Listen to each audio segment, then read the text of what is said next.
Agora que já tem uma ideia de velocidade, vamos formalizar esse conceito. Então, aqui está uma imagem representando o movimento. E esse aqui é o início do movimento, é o pontilhado. Então, esse cara começou aqui nessa posição, 100 metros, e no fim, pelo menos desse movimento, chegou na posição 600 metros. A gente sabe que para a velocidade é muito importante saber o tempo, né? Quanto tempo durou esse percurso. Então, vamos definir o tempo agora. Pronto. Eu tenho aqui o tempo 1 minuto. É até bom definir que isso aqui é 1 minuto. E aqui são os segundos, né? Aqui também, minutos e segundos. Então, ele começou quando o cronômetro marcava 1 minuto e 0 segundos. E terminou aqui no tempo, no instante, 6 minutos e 0 segundos. Pronto. Daqui, eu posso tirar facilmente quanto ele andou e quanto tempo demorou, né? E a gente faz isso, pelo menos formalmente, pela ideia de delta, né? A gente pega, por exemplo, aqui, qual foi o delta t, ou a variação de tempo? Aí pega o valor final, que é 6 minutos. 0 segundos não vou escrever que não precisa. Menos o inicial, que é 1 minuto. Vai me dar 5 minutos. Beleza. E qual foi a distância que ele percorreu, o deslocamento dele? A ideia é aquele delta, só que é o delta S, né? Delta S, que vai ser o espaço final dele, que é 600 metros.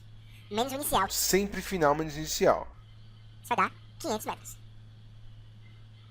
Com aquela ideia de velocidade, você faria o quê? Você dividiria 500 metros por 5 minutos.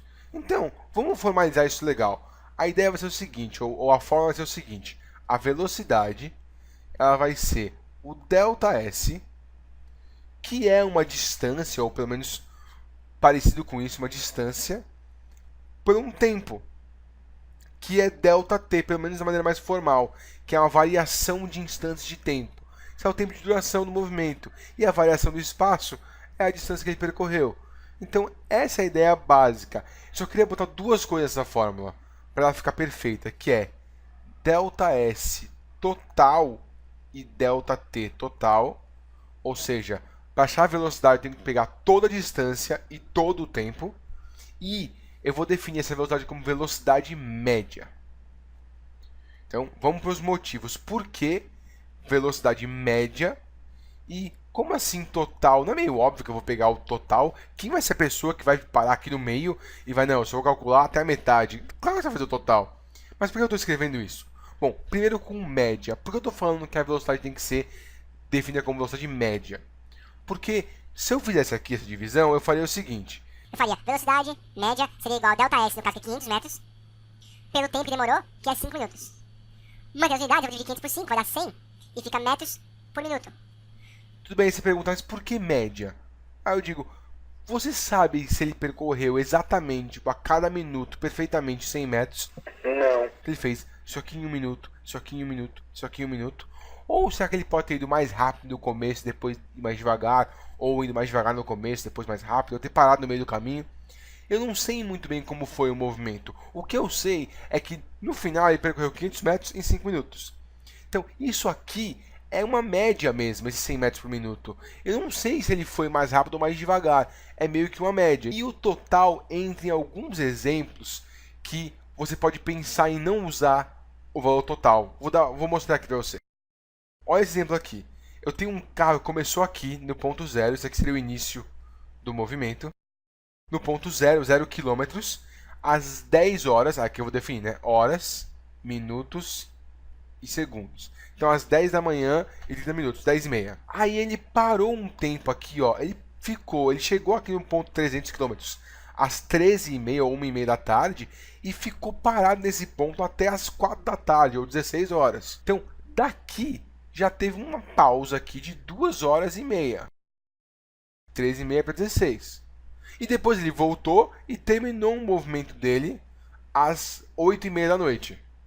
Aí você pensa, se eu fosse calcular a velocidade média, eu pegaria só o tempo que ele andou, porque na verdade, daqui para lá tem 10 horas, tá vendo? Se eu fosse pegar o tempo total, eu pegaria daqui até o final.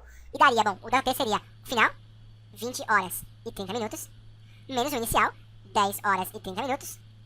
Eu sei se errado, mas tudo bem, eu vou cortar minuto por minuto aqui, esses 30 com 30. 20 horas menos 10 horas, vai ser 10 horas aqui. Esse foi a variação do tempo. Foi quanto tempo durou esse movimento. O delta S é bem facinho, né? Mais rapidinho, delta S vai ficar 600 km. que é a posição final, menos a inicial, que é 0 km, vai me dar 600 km. Tá. Aí, a velocidade média eu faço com essa distância e só com 7 horas e meia, que é no caso 10 horas menos as 2h30 que ele não passou andando, ou eu pego o tempo total mesmo que ele tivesse parado? E a resposta é, você pega o tempo total. Se ele parou, azar o dele. Você tem que fazer o cálculo com o tempo total. Então, nesse caso, seria... velocidade média igual a 600 km, que foi o KS total, tudo que ele percorreu, por 10 horas, que foi o tempo total, não importa se ele parou ou não. No final, isso aqui vai dar 60, porque aqui vai cortar, quilômetros por hora. Então, lembra disso. Velocidade média é sempre distância total pelo tempo total.